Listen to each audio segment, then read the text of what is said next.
Bugun 13-iyun, ya'ni ming kunlik challenge'imizning ikkinchi kuni. Bugungi kunimizni sekin montajlar bilan boshlab olamiz.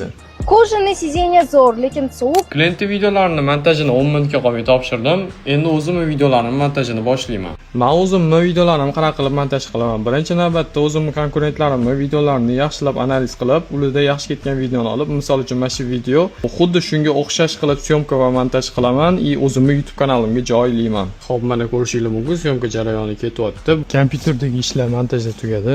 Endi MacBookdagi ishlarni bajarib olsam bo'ldi.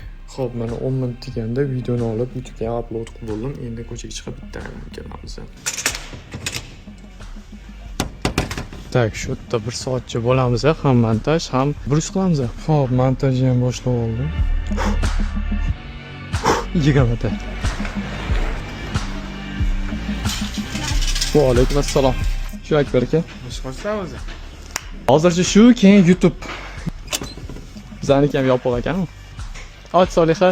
And I made $144,000 in profit in just 24 hours. 20 minutlik videoni ko'rib chiqdim. Video dropshipping haqida. Sizlarga ham bu videoni maslahat beraman. Videoni bemalol Telegram kanalimga o'tib ko'rib olsanglar bo'ladi. Bizani shu bilan challenge'imizning ikkinchi qismi tugadi. Sizlar bilan 3-kunda ko'rishguncha.